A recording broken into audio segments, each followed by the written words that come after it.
To say that it's been a while is the definition of an understatement. I have not posted a mock draft for this draft since my way too early mock draft right after the previous NFL draft. But that does not mean I haven't been tuned in with everything going on in college football, especially the complete difference in terms of from my way too early mock draft to now, which if you haven't already seen it, go watch it because, everybody just kind of dropped out of the first round, either reclassified to go back to college, or they just weren't that good. They weren't as good as what a lot of people thought they were going to be. But we've had some disappointments.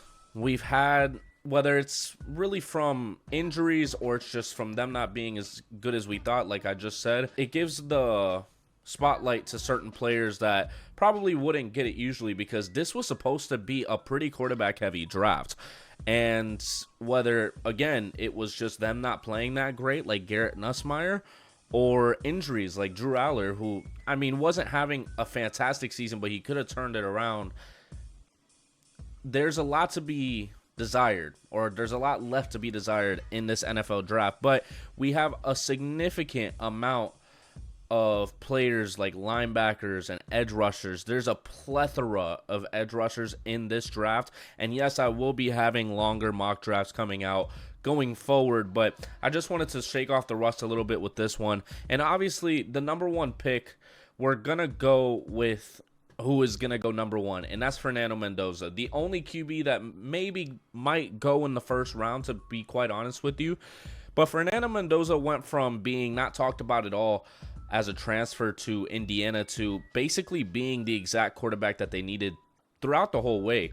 Whether he just needed to be a system quarterback or he needed to grit it out like he did against UM, he showed up and he did what he needed to do. Now, he may speak a little political, but that's just how he was taught, I guess, or raised growing up. But he has a great just arm and talent that you can't really get anywhere else in this draft. And a team like the Las Vegas Raiders, who are in desperate need for something like that, need to try to get that type of player first before they go anywhere else. And that would give them Fernando Mendoza, Brock Bowers, and Ashton Genty to build around for the future of this offense, which going forward, yes, they still need to get an offensive line in front of him.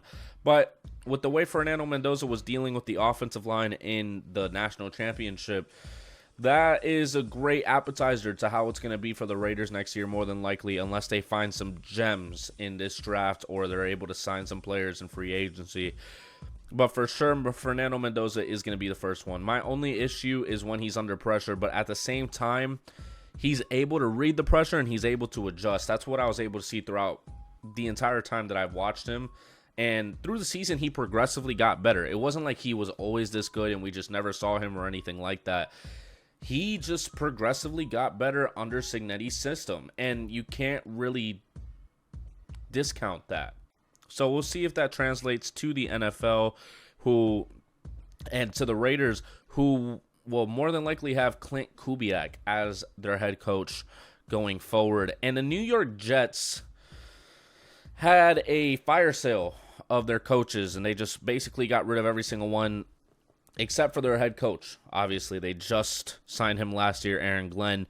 And Aaron Glenn is probably going to be looking towards the future of his defense. He's a defensive-minded coach. He's a defensive-minded just personality. And he is going to be looking at several different players because there's some great talent. There's Ruben Bain Jr., there's Arvo Reese, there's David Bailey, there's Caleb Downs.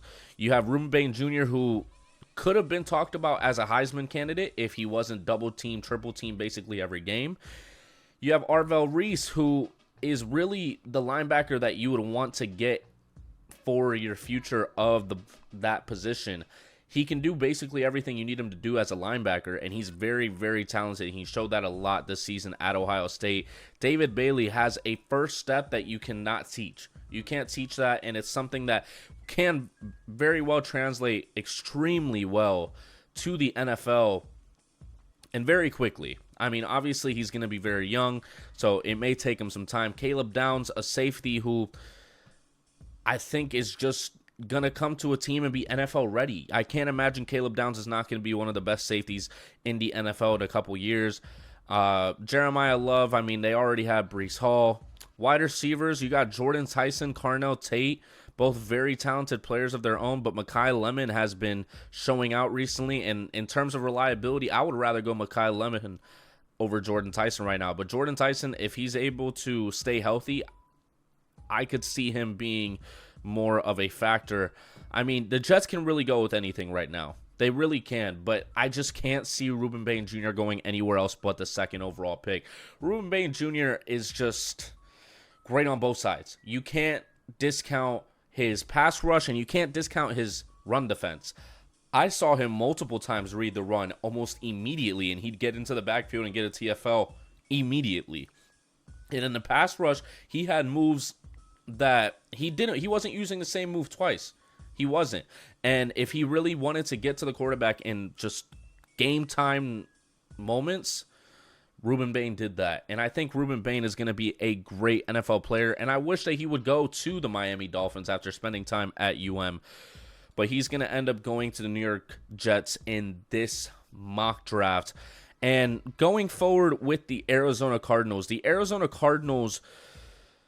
are in a sticky situation. They're in a very sticky situation that Kyler Murray might not be their quarterback next year. To be fairly honest with you, with a new head coach, I can't imagine that's going to be the case. This head coach came in, tried to deal with Kyler Murray, didn't work out, and then now he got fired. So, Jonathan Gannon, to be specific, I forgot to mention his name, but they're not going QB, that's for sure. I think they need to focus on offensive line, because that may have been one of the weaknesses for Kyler Murray as well, even though Kyler Murray himself is just small and the decision-making hasn't gotten any better with the years in the NFL. So I can't imagine that they're going to go anywhere else but offensive line. And in this position, you can't really go anywhere else. They don't need a safety. They have Budda Baker. They have some good secondary players, and that's not going to be a need. Caleb Downs is there. David Bailey, yes, it's an option. You can always have more edge talent, but at the same time, again, not needed.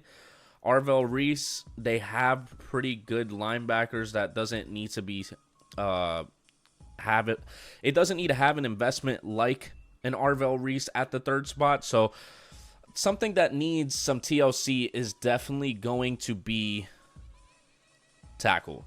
And you have to go with a tackle that basically is the only for sure tackle. I mean, he's not to the level of maybe Tristan Wirfs or Penei Sewell, but it's a significant drop-off. It's a significant drop-off after Francis, in my opinion. I know Spencer Fano had a good year. It wasn't the year that we were expecting for him, but Francis was a lot more consistent. I feel like he did allow some sacks. Yeah, he allowed 2 sacks, which isn't bad. 9 hurries isn't horrible. But Francis, you're not going to get much better than him in the rest of the draft. I'm just going to be brutally honest with you about that. And they need somebody that's going to be that type of talent across from Paris Johnson Jr. So we're going to go ahead and go with Francis as they build for the future of their team. And the Tennessee Titans are here at the 4th spot, which I've seen people go with edge, like David Bailey. Robert Saleh kind of decided this for me because he excelled in a system that had Fred Wagner as the main key point for that team. And I can't imagine that he's not going to want to try to get somebody on the opposite side of the offense who could get to that level of Fred Wagner. Now, Fred Wagner's a different beast. There's potential with Arvell Reese, though. There is potential. And as much as edge could be looked at, it's so deep in this draft class that they could go in a second round and be able to get themselves a guy like Akeem Mesidor. Akeem Mesidor could definitely fall because he's 25 years old. He's on the older side, but very talented and very NFL ready. I just can't imagine that he is not a first-round talent, but they can definitely get him in the second round. LT Overton is also an option. Romello Height, the counterpart to David Bailey, who also performed very well. I mean, he had his weaknesses. He struggled in the run defense, but The pass rush was there. The pass rush was there. Derek Moore, I'm not the biggest fan of. I was seeing a lot of stuff from the Senior Bowl that he basically was just trying to overpower every tackle that he faced, and if he didn't overpower them completely, he tried to get into it with them.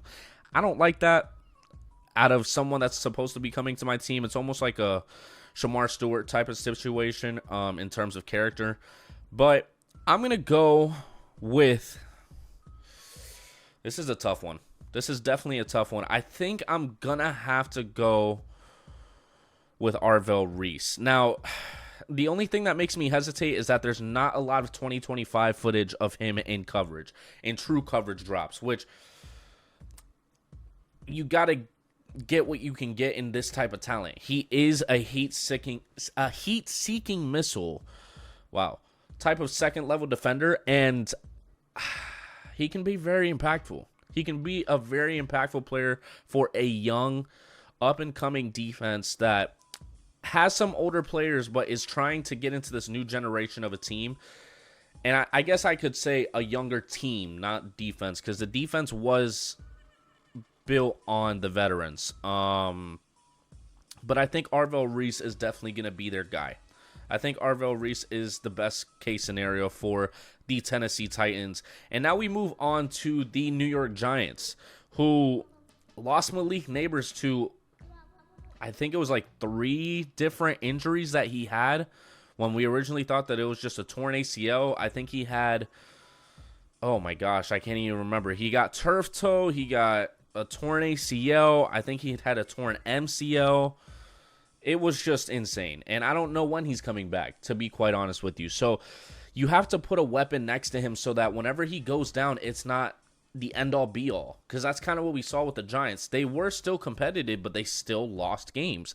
And at the end of the day, it's between, for me, Jordan Tyson or Makai Lemon.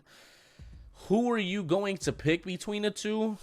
It's kind of pick your poison. Carnell Tate is a good wide receiver too, but they already have that in Wan'Dale Robinson.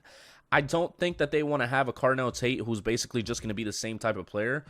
All respect to Carnell Tate, but he's, in my eyes, not going to be a wide receiver 1 type of player. Jordan Tyson can be that, and Makai Lemon can definitely be that. He is reliable, and he can be either the second option or the first option while Malik Nabers deals with injuries and things like that. But Makai Lemon,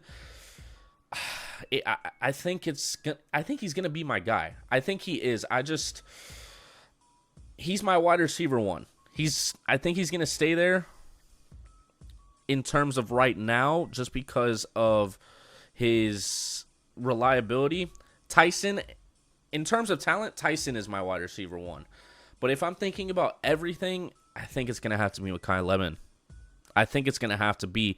Now, I may be a little concerned with his receiving versus one-on-ones and then single coverage and everything like that, but I don't know. I feel like Jackson Dart could really feed Makai Lemon and utilize him to the best of his ability because they have some talent on that team. They have Cam Scatteraboo. They have Theo Johnson. They have Malik Nabers. You add somebody like Makai Lemon who I can't remember what his specific height is. 5'11", not horrible. Jordan Tyson is 6'2". So, I mean, I think for the Giants, it makes the most sense for them to go Makai Lemon. I don't imagine that they're going to try to go with Jordan Tyson and have a similar situation that they're having with Malik Nabers. But yeah, Makai Lemon is going to be my guy. He is going to be my guy. Jordan Tyson, I could definitely see maybe a sort of JSN situation maybe in terms of kind of being slept on in the draft in general and going at a later spot and may very well be a wide receiver 1 for a team later in this order. But for right now, Makai Lemon is going to be the first wide receiver coming off the board for me. And the next team is going to be the Cleveland Browns. And while we could go Jordan Tyson and just call it a day and let bygones be bygones with the Cleveland Browns because they need that. They need talent. They need that wide receiver talent almost desperately. Jerry Jeudy being your best wide receiver is not a good situation to be in. That's putting it straight. But for me, that offensive line is both only getting older and more untalented and just lacking what it needs. And that's just either new talent and fresh talent, but energy is also just depleted. That offensive line needs a rejuvenation like no other. And as much as I'm not in love with drafting Fano from out of Utah here, they don't really have much of a choice. They don't. This draft needs to be focused on this, and they may very well double dip later on. At this 24th pick that they have with the Jacksonville Jaguars, but that's left to be seen. For me, I'm just not, like I said, I'm not in love with drafting Spencer. I'm not. He didn't have a great season like we expected him to have. Kind of mediocre at best, but you can't really discount it. He had a great season last year, like we've already spoken about before, and I think I drafted him pretty high in my way too early mock draft, but he's going to go high just because there's a lack of talent at the tackle position like we haven't really seen before. But he's going to be going to the Cleveland Browns and hopefully figure out somewhat of their situation going on there. But the Washington Commanders are the next team. And in my eyes, it's been edge since the very beginning. Since the beginning of the season, they need some pressure. They need some pressure, and desperately. And this is the perfect spot for David Bailey to go and just be able to wreak havoc and really be able to utilize that star role that he's going to have there, because they don't quite have that. They don't quite have a player that's just going to stand out and be their edge rusher. And while he could have went to the Tennessee Titans and been an edge there, I don't like the fit, and I just don't imagine Saleh's going to pass on someone like Arvell Reese, who has a lot of potential and showed a lot of promise this past year. So I'm going to go ahead and go with David Bailey. You know what I've already said about David Bailey, but his pass rush is lethal, and that's just something that they were very, very lacking on in Washington. And it's a perfect match for me, and it's a perfect match in my eyes for the Washington Commanders. But the New Orleans Saints are the next team on the board. And they drafted a great tackle in Kelvin Banks Jr., who raised a lot of question marks last year. I wanted him to go to the Dolphins, and now we see why, because he's talented. He is a very good tackle, and they're set at that position for the foreseeable future. Defensive line would have been nice if David Bailey was here. He's not, and they're not going to reach on players like Cassius Howell. I'm not a big fan of Keldrick Falk. I think he's still riding a lot of his hype that he had before. Just not in love with it. Other than that, not really much to do here. Not really much to do. You're not going to reach on a guard. They might trade down, but at this point, I think you go with best player available for the team that you have right now. And with Alvin Kamara's uncertainty, Kendre Miller dealing with significant injuries time after time, Jeremiah Love seems like your solution. He's a star. He can translate well to the NFL. He has a lot of talent, and we've seen it on different stages. And I think Jeremiah Love going to the Saints would be the best case scenario. Now, ideally, they would get a quarterback. I know Tyler Shaw, or is that how you say his last name? I'm not really sure. But I meant to say Shug or something like that, but I think it's Tyler Shaw. But Jeremiah Love could bring a lot of boost to this team. They already have Chris Olave. They could go and get somebody to put next to Chris Olave, like Jordan Tyson, but I think they need to have it on different levels of the offense, and having Jeremiah Love would be able to open up that space for Chris Olave even more going forward in his career. And the Kansas City Chiefs probably aren't in love with how this has fallen for them, simply because they would probably like to get either offensive line, obviously, Jeremiah Love, who just went, who might even drop to the Chiefs, and I hope teams don't let that happen, and I hope somebody trades above them to the 8th spot if the Saints are not thinking about holy fuck. If the Saints are not thinking about drafting him, there's a lot of teams that could use a Jeremiah Love if they're willing to give up the assets. But Ruben Bain isn't here, obviously. Jeremiah Love isn't here. David Bailey isn't here. You got to go and see what you can find in terms of fit. And corner could be one. It could be a fit. You could go Jermod McCoy, who didn't play at all, but had a great 2024 tape.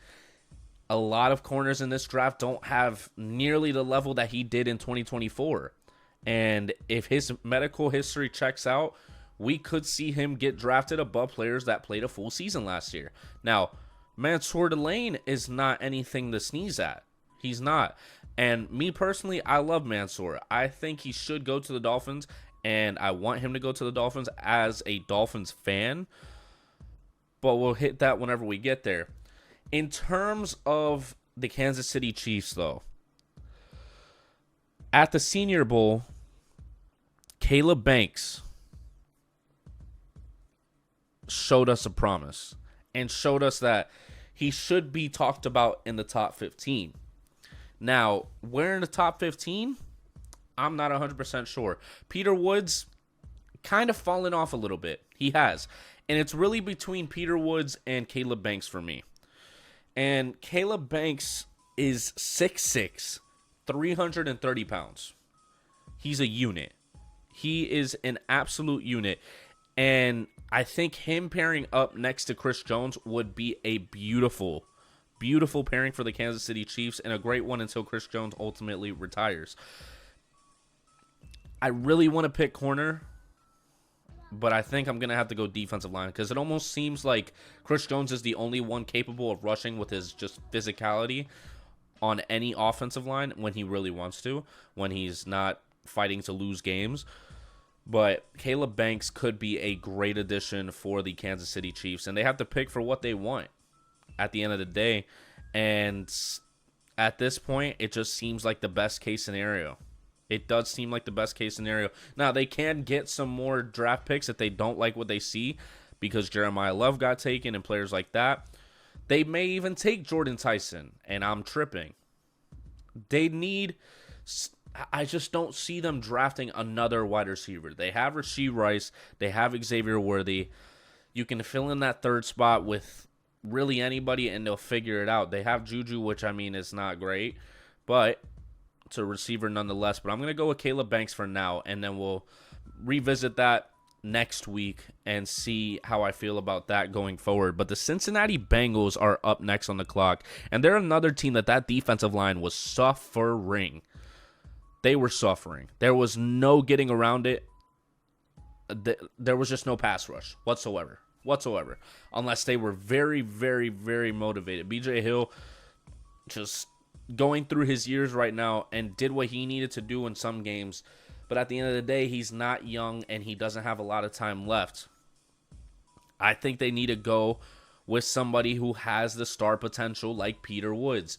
Peter Woods, I think I drafted top 5 in my way too early mock draft, which is insane to say. But they still have some young talent on that defense. They have Myles Murphy. They have Shamar Stewart, who maybe just didn't take that step this year because it's a rookie season. Wasn't a very motivating season because Joe Burrow was out for the majority of it up until the very end. They started to get some wins together, but then they ultimately got eliminated. And in my eyes, Woods still has it in him in terms of 2024 and 2023. Clemson had a rough year. They had a very rough year, and I think that Peter Woods, if given a shot, he's going to be able to stand out, especially in a defense like the Bengals, who is just fiending for someone to have some sort of talent on the team. But moving forward to the Miami Dolphins. The Miami Dolphins, the team that brings me as much suffering as possible every year possible. Tua Tagovailoa, I don't want to see him on the field as a starter in my life ever again as a Dolphin. Anywhere else, that's great. He deserves a chance, but at the end of the day, he's losing us games every time he gets on that field, single-handedly. Now, maybe it was also Mike McDaniel's fault, but at the same time, we beat the Bucs with Quinn Ewers while Tua was sitting on the bench. That's nor here or there, though. For me, Caleb Downs.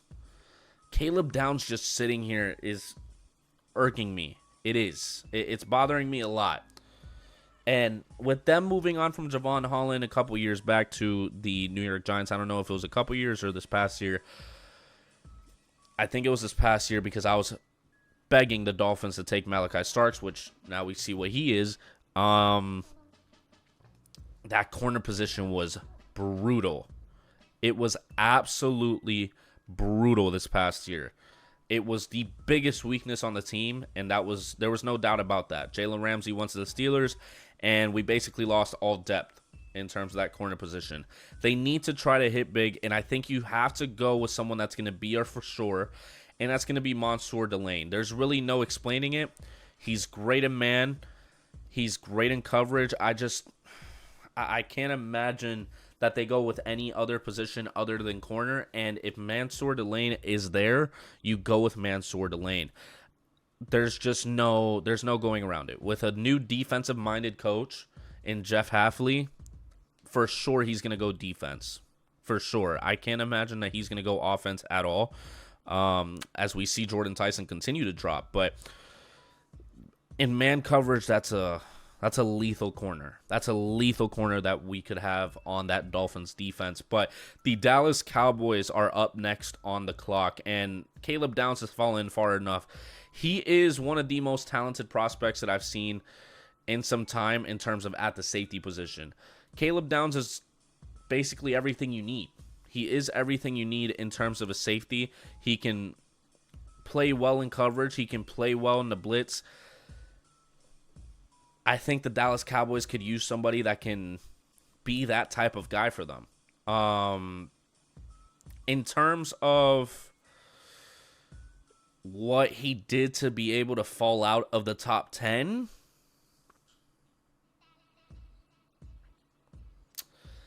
it's just the situation that it is. The draft or the position value is just not there.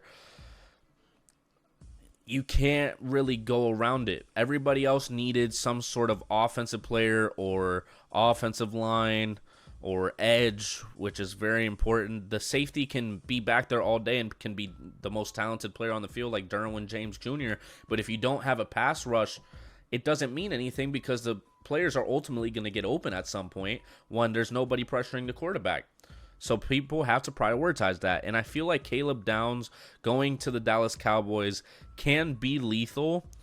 They still need edge, which is ironic because they had Micah Parsons, but they got some good talent back. And I think that they may be able to figure it out going forward. But I like Caleb Downs going to the Dallas Cowboys. At this point, I can't really hate on the Dallas Cowboys anymore because they've gone through a lot of suffering recently, especially losing a player like Micah Parsons to the Green Bay Packers at that. But the LA Rams are at the 13th spot, which at one point was seen to be a top 3 pick because it was Atlanta and they were bad. Like, their record was bad, and they started fighting back and basically got the Bucs out of playoff contention because of it. But here we are with the LA Rams, who may want to go with quarterback at some point in this draft for the backup of Matthew Stafford. But I don't know if they're going to go with that. They might go with a sort of chance quarterback, maybe like a Malik Willis or Tua Tagovailoa. That'd be great to get him off the Miami Dolphins. But the Rams can take a chance on certain players. And in terms of taking a chance, I think they will take a chance on a corner in Jermod McCoy. Jermod McCoy, like I said, if his medicals check out, a player like the team like the Rams are going to be salivating at him dropping to this point. And in terms of the players that are above him, ADP-wise and rank-wise, it just doesn't fit with them right now. It doesn't. I think another corner for the Rams would be great. Another young corner at that, because they've been able to figure it out with the schemes and just being able to put it all together. But if they can get somebody that could possibly be a star for their defense, by all means, they need to go for it.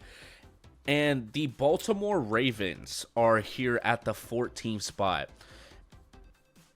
I think at the end of the day, they have to go with somebody who's going to be reliable on that offense. There's a lot of players that are just uncertainties on that offense. Like Zay Flowers can have a good day, but he can also have a pretty bad day.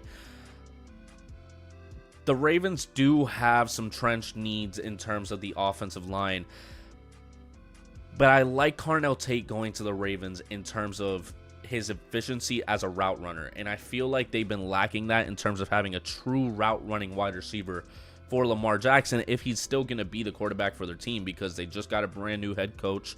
Harbaugh's no longer there. He's with the Giants, and I can't imagine that they're not going to try to fill out each position of value if they're going to keep Lamar Jackson, and they want to give him the ultimate shot to be the QB that he's been in the past, which last year I think he was just dealing with a lot of injuries and just a coaching staff that didn't seem motivated in terms of with that specific team.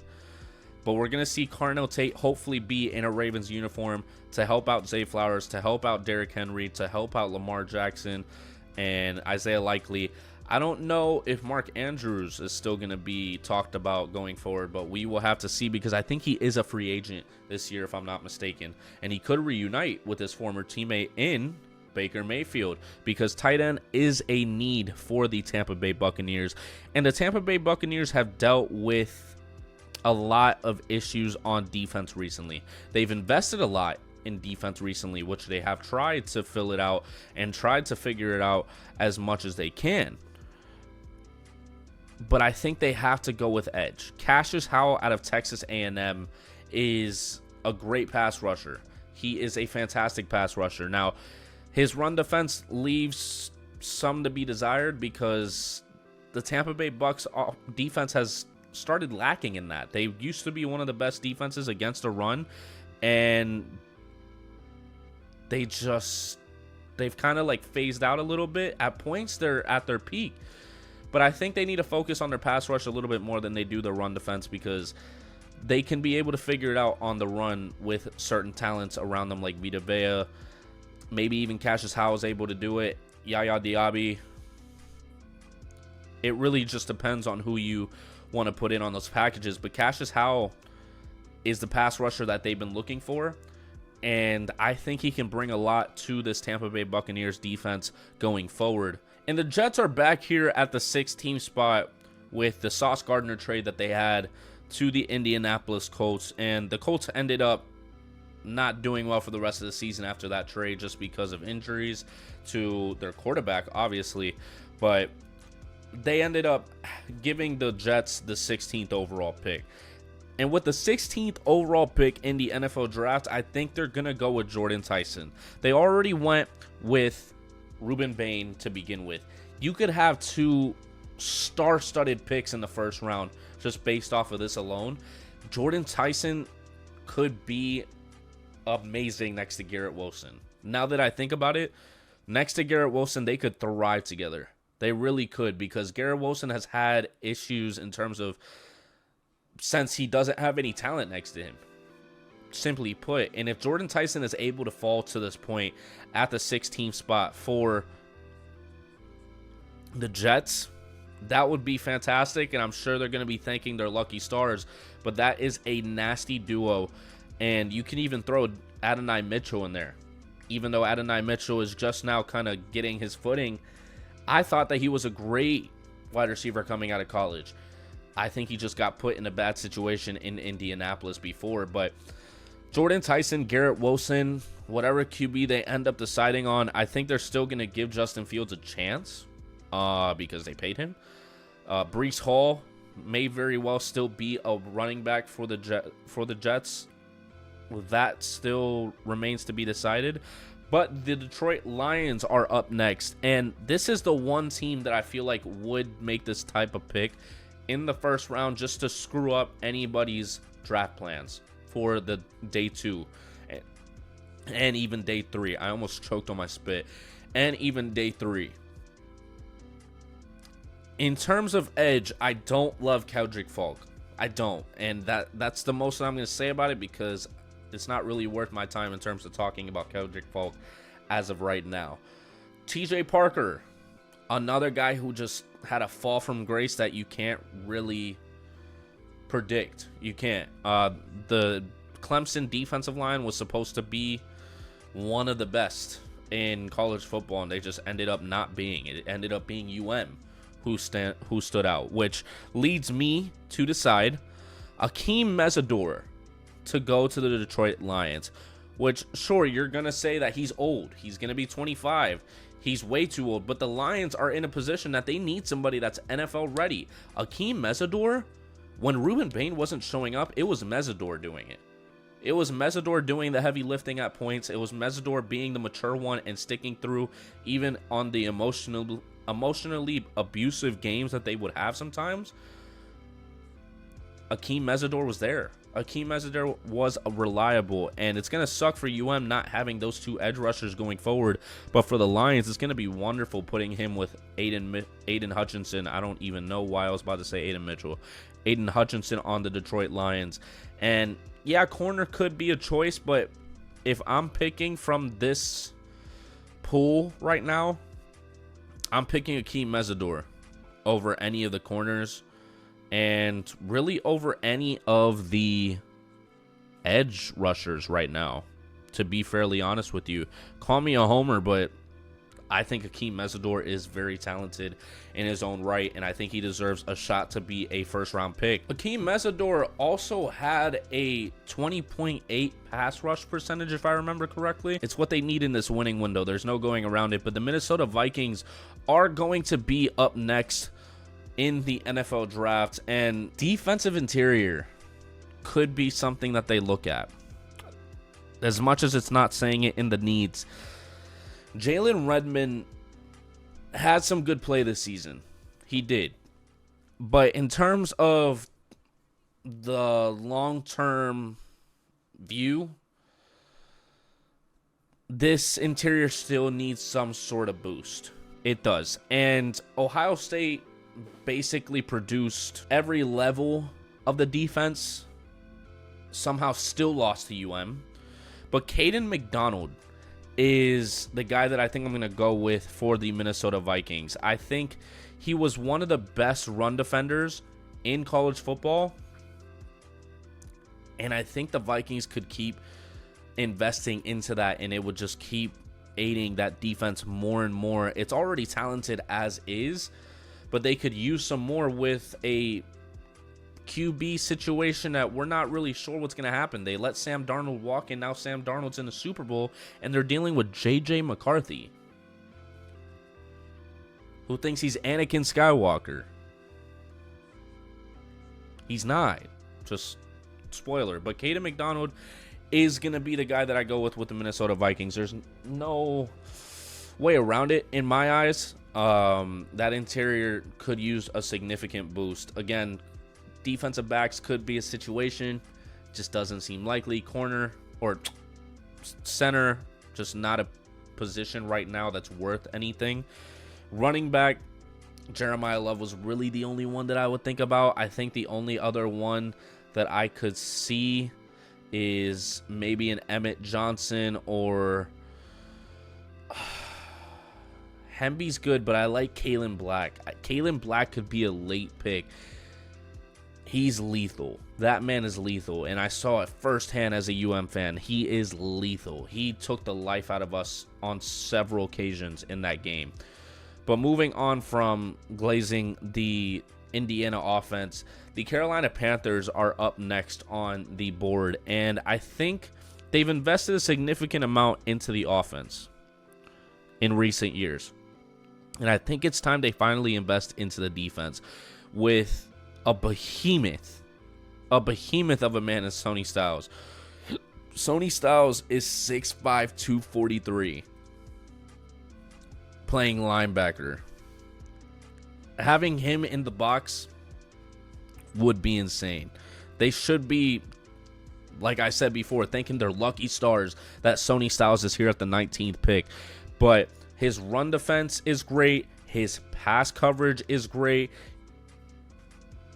you can't go wrong. You can't go wrong. That linebacker duo with Arvell Reese and Sony Styles, I think if the Titans really wanted to go with someone that would be a Robert Saleh type of guy, yes, Arvell Reese is the one with the most potential in a lot of scouts' eyes, especially recently.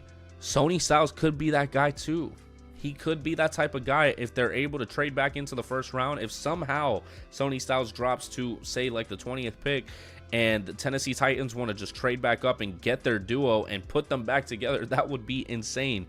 But obviously, they're not going to be doing that even in any situation. They'd probably have to go with, like, I don't even know if Ruben Bain is the one that drops there, or they go with a Makai Lemon at that spot. I doubt that they would go wide receiver after drafting, I think it was 2 last year, maybe 3. I think it was 2.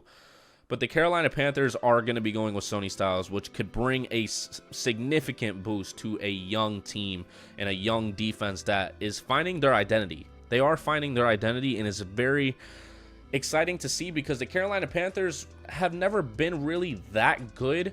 Yes, they were good whenever Cam Newton was there, and they had Luke Kuechly, and they had all those big hitters and all those big players, but to have them build it up from the ground up with a lot of players that were doubted, like JC Horn or a Bryce Young, it's something that you can only root for and you can't really hate against at the end of the day. And the Dallas Cowboys have another pick right now from the Micah Parsons trade, and it's the 20th overall pick.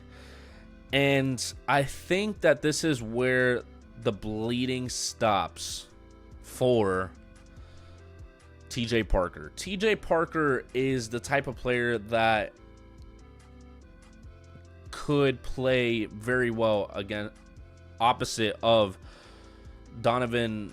Oh man, I completely forgot how to say his last name. Out of Boston College. I know he's out of Boston College as a oh god, I'm not even gonna try. I'm just gonna embarrass myself. But he was definitely one of the standout players in terms of TJ Parker. He boosted his draft stock a bit after having not a great season with Clemson. At the Senior Bowl, he boosted his stock a good amount to be able to stick into the first round. I will say that. And TJ Parker can bring to this defense what it needs after losing someone like Micah Parsons, and have somebody on both sides. Donovan and TJ Parker can play very well together, and they have Quinnen Williams coming down the middle.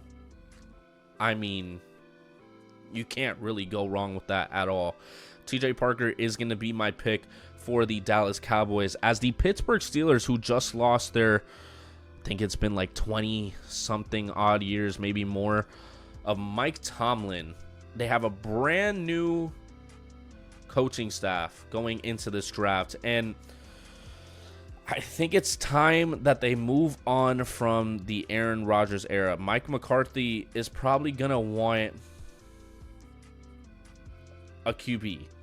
I don't think they're gonna keep relying on a 42, 43-year-old QB. Probably at some point in the season he's gonna be 43. Aaron Rodgers probably doesn't want to play anymore, to be quite honest with you. He might hang it up because he took a lot of hits. He took a lot of hits this season that he probably wasn't expecting to take. But Ty Simpson is really the man that I'm looking at for the Steelers. Although Ty Simpson had his ups, he had some significant ups. His lows were low. Under pressure, sucked. Royally sucked. But he was one of the best middle of the field passers. It's difficult to go against it with the situation that the Steelers are in, but he made calls. He read the defense. He did what a quarterback needs to do, and he can learn more from being with the Steelers and the coaching staff that they're going to have for him. And I think that football IQ is going to be valued. It's going to be valued highly, and I think that's what's going to be the focus in this draft is football IQ. And Fernando Mendoza has a significant amount of it, and Ty Simpson should be the next one off the board in my eyes, and especially going to the Steelers. I feel like I drafted QB for the Steelers last year too. I think I did. at like the later point of the draft. But that's nor here or there. But the Los Angeles Chargers are going to be the next team to draft, and they have what they need in the majority of the spots that they have. Defensive line could use a lot of help. They're not taking Keldrick Falk, and I'm not taking Keldrick Falk for them. I'm not putting them in that position. The only thing that I could see is offensive line, because that offensive line was the just absolute weakness of this Chargers offense. Joe Alt and Rashad Slater are going to be back from injury. That's your 2 tackles. You have those set for the future, without a doubt in my mind. What about the interior? Leaves a lot to be desired. And I feel like they have to take a chance with a guard out of Penn State. Fuck, I haven't even tried to say his name. Holy shit. That's gonna be a doozy. Olave Vega Ione. We're gonna get better at that as we go. I've literally just read it. I've read his name. I've read his stats and everything like that. I've never tried to say it out loud, but that's gonna be probably my pick for them, because his pass blocking was tremendous, and that was really one of their biggest weaknesses this past season, because Justin Herbert was just getting hit every play possible. If he took too much time, if he took maybe more than 2.5 seconds, they were in the backfield because of the interior. And a lot of teams have good defensive interiors now. They have to invest in the first round on that type of player, because I don't think there's going to be another good interior offensive lineman for a significant amount of time. I mean, maybe the guy out of Oregon, but at the end of the day, the one out of Penn State is a tremendous pass blocker. And now the Philadelphia Eagles, who I feel like I always take this for them, but they always end up going with it. I think they continue to go with depth in the offensive line. I can't imagine that they don't. With the positions that are here, it just doesn't seem likely. They're not taking Avion Terrell. They're not taking Denzel Boston. They're not taking a tight end because they already have Dallas Goedert. They were using the fuck out of him last year. Keldrick Falk, again, not even going to get into that. Caden Proctor could learn a lot from Lane Johnson before Lane Johnson retires, ultimately. And Caden Proctor is another behemoth in this draft class. And to me, I think that's the best case scenario for them. 6'7", 360. I mean, his foot speed can be a little slow or look heavy. I just feel like he is going to be able to figure it out. Now, maybe he has to do what Mekhi Becton did, and that is move to guard. He could possibly move to guard. Maybe he can't be relied on as a tackle. But if they give him time, he could develop into something special. But in the meantime, he could start at guard. He could, but that size is just insane to be having at guard. And I think that the Philadelphia Eagles would love to have that. And they're going to need it, clearly. But Caden Proctor is going to be my pick for the Philadelphia Eagles. Caden Proctor was just a sought-after prospect for the longest time coming to Alabama. And I think he was 5-star. I think he was a 5-star tackle coming out of high school. I mean, simply because of his size, too. You can't find that a lot. But he was supposed to be something way better than the 23rd pick for sure. I think that was another pick that I had in maybe the top 5, maybe even 4, I think it was, if I remember correctly. Can't remember. But we're going to move on to the Cleveland Browns, who, like I said, need wide receiver talent. They do need wide receiver talent. And I'm a little conflicted between Denzel Boston and Casey Concepcion. Texas A&M had some talents that surprised me. Maybe not other people, but they surprised me. Oh, no. Don't do that. Holy fuck, I got scared. I thought I was about to just cancel my entire draft, and I was going to have to do this all over again. But I think that Casey is just progressing as a wide receiver, And I haven't seen that a lot coming from Denzel Boston. Denzel Boston could be good. He could be reliable as a 6'4", 209-pound receiver. This is supposed to show me where he gets drafted usually, but I think I'm going to go with KC going to the Browns. I think I will, because it's another guy who had some good things coming out of the Senior Bowl, and this past year he improved a lot on his route running. He did. He usually was not the most reliable in that, but he averages 7.2 yards after the catch per reception.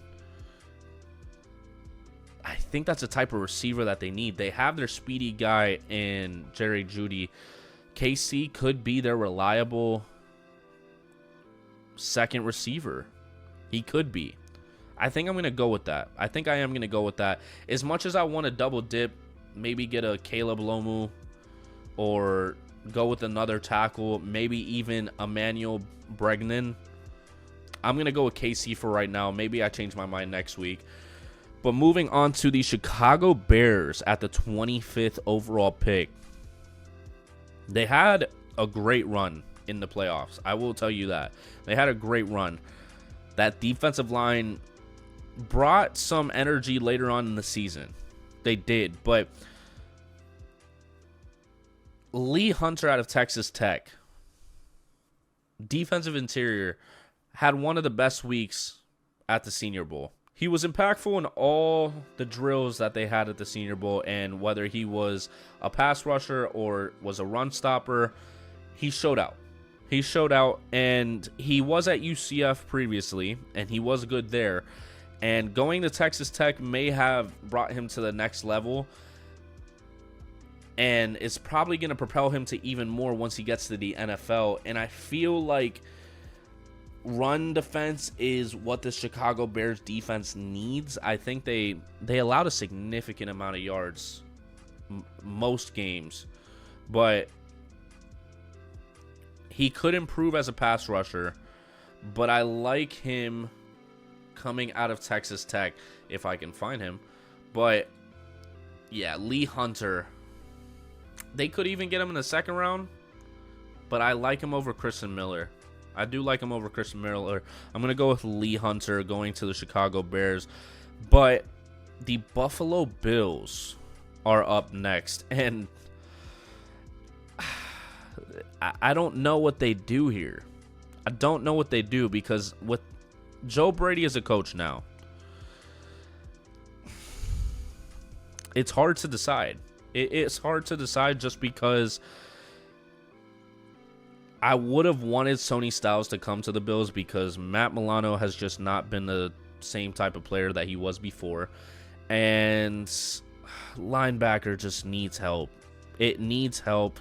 And if it's possible, then they should go with a trade to get Sonny Styles at the end of the day, if it's possible. But without giving up too much or without moving at all, because I'm not doing any trades in this, I'm going to have to go with another linebacker out of Georgia. That's going to be CJ Allen. CJ Allen had a 7.8% missed tackle percentage and was great in the run defense, and I think that's something that the Bills are lacking at most points. His coverage is not fantastic. Would I expect them to probably go with another position here? Maybe even a Denzel Boston? I feel like Denzel Boston could make sense, but they got Keon Coleman recently in the first round, so it's hard to do that. It's very hard to do that. Avion Terrell, also a possibility. It's just, it's a lot of guys that call for risk. CJ Allen, while yes, he is risky in himself, that run defense needs help with the Bills. I feel like they run down the middle a little bit too easily if they get past that initial front that they have with Espinosa and Russo and just all those talented players in the front line. CJ Allen, I'm really second guessing myself with that, but he showed an ability to be quick and have a quick movement and anticipation to plays, especially in coverage, I'm really second guessing myself on that pick. I really am. I may regret that. Bills fans may not like that at all, but at the end of the day, CJ Allen might be the pick for right now, and I'm probably going to go the complete opposite way next week. But, man, that linebacker position in Buffalo is just, it's brutal. It's brutal. It's definitely brutal. But the San Francisco 49ers are going to be the next team up on the board, and I think they will go with wide receiver. Denzel Boston, I think, has fallen enough. Maybe the Bills take him. I just can't imagine that being the case. I can't. Denzel Boston and KC can have a flipped situation for sure, but it's not that far off in terms of picks. I just don't imagine a lot of other teams going with those type of wide receivers going forward in this draft, because they're not your star-studded talents, but they're going to be good. They are going to be good. Denzel Boston could translate very well to the NFL, and against man coverage, he was tremendous. I think that he could bring a good amount of firepower to a 49ers offense that is probably losing Brandon Ayuk. They're dealing with Jawan Jennings. They're dealing with Kendrick Bourne.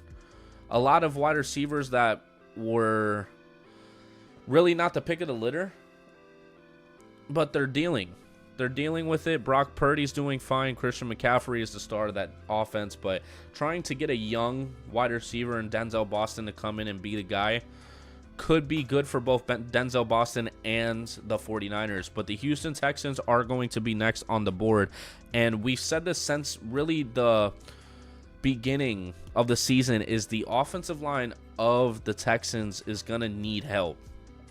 They are going to need help, and I think any type of help that you can get on the offensive line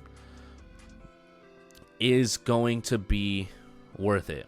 And in my eyes, I think I'm going to get the counterpart for Spencer Fanu here in Caleb Lomu. Now, it's not really an easy decision because all of these are pass blocker heavy tackles, to be fairly honest with you. Not a lot of them are great in the run block, which beggars can't be choosers. So it's really just pick who you can at this position. And while yes, Max, not even going to try to say his last name, Max had a great Senior Bowl week. I just can't see that projecting him into the first round. I'm going to have to go with Caleb Lomu. I think I'm going to have to go with him. They can move him inside if they need to, but I think that he could help this offensive line a significant amount going forward. And the next team on the board is going to be the Los Angeles Rams once again, who could go corner. And again, it's going to be a guy who I had the pleasure of watching whenever he was healthy, and I'd have him above Avion Terrell. And a lot of these guys, and it's going to be Keontae Scott. Keontae Scott is just insane as a corner. In the run defense, he's tremendous. In the pass coverage, he's tremendous. He is primarily a slot defender, but Keontae Scott is just so well versed. From what I could see and from what I can tell, I think he would be able to help this defense so much more with just talent, just straight talent. And he was able to be that CB1 for the Miami Hurricanes, and now come to the next level and hopefully be a first-round pick. I think he deserves that much for sure. The Denver Broncos are next up on the board, though. They fell to the Patriots because Bo Nix went down. And at the end of the day, with how the game went, I feel like it could have been a different result. It could have been, because they were struggling against Jarrett Stidham. Maybe they were just playing to the level of Jarrett Stidham. You could say that. You could definitely say that. But at the end of the day, I think they need somebody at the safety position. in the secondary. Corner is fine. It should be fine going forward, but safety needs to be looked at for sure. Yes, Hufanga is a guy. He's a guy, and he's definitely one of the best safeties in the league.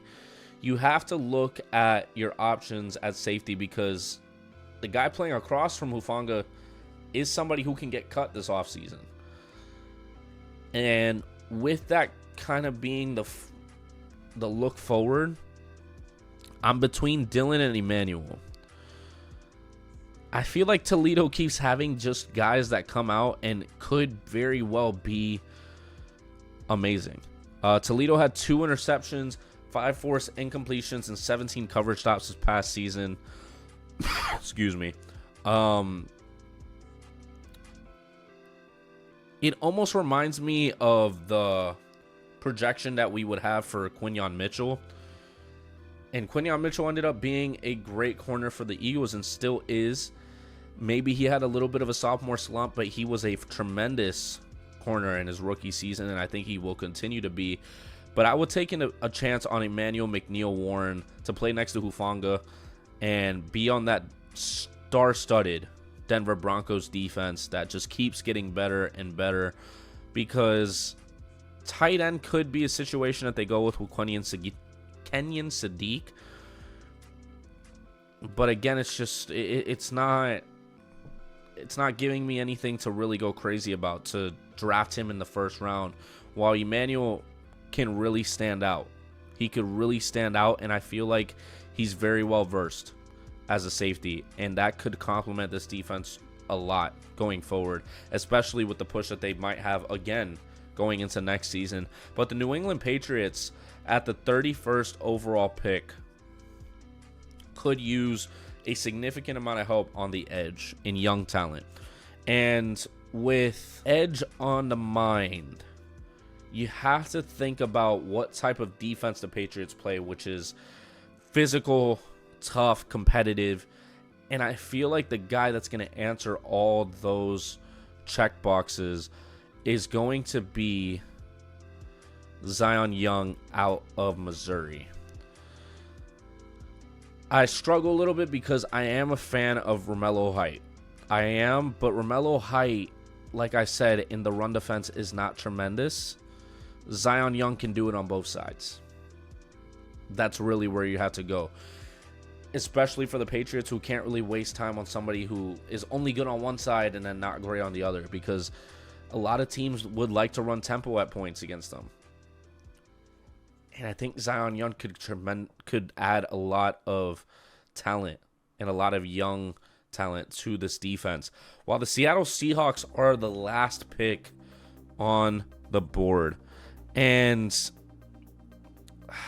I don't know what their next offensive scheme is going to look like, because Clint Kubiak is going to the Raiders, who is the complete opposite position in terms of where they are picking. Their offensive line is aging in terms of the interior. The interior is aging, and I feel like getting Emmanuel Bregden out of Oregon would be the only answer at this time right now. We still have to see how the Super Bowl goes. We have to see how the offseason goes. But in terms of run blocking, Bregden's got it. Pass blocking, it's good. It's good enough for what they need. And I think that he can hold it down as a guard and bring what the Seattle Seahawks offensive line is going to need going forward. But that is going to do it for my first mock draft back in some time, in a significant amount of time, and I'm not mad about it. There is some picks that I may be scratching my head about after the drafts. Could very well be, like CJ Allen going to the Bills, Lee Hunter going to the Chicago Bears. Everybody else, I'm pretty confident with where they're at. I will say that. I'm pretty confident. Maybe Jordan Tyson goes earlier, but I feel like if anybody's a candidate to fall, for sure it's going to be him. It's going to be Jordan Tyson, because a lot of teams just aren't looking for that type of wide receiver. and they want somebody that's going to be reliable like Carnell Tate, like the Ravens would probably take with Carnell Tate. But if you have any opinions about this, if you have anything that you want to say about this, let me know in the comments down below, and I will reply, and I will talk to you about it in the comments down below. But while you're down there, please like, so more people can see this, so we can get more of a community and continue to grow this community, because we crossed 500 subscribers, and I'm looking to build more and more on that, and hopefully be able to build more of a family with you guys. And subscribe so you don't miss out on the rest of the mock drafts for the off season and going into the next season, because I intend to finally be able to do the mock drafts for this next season as well, because there's some QB talent that could be coming out of that draft, and I enjoy watching QB film. But 2 back-to-back UM players going in the top 3 is wonderful to see. But I will see you in the next video. Peace.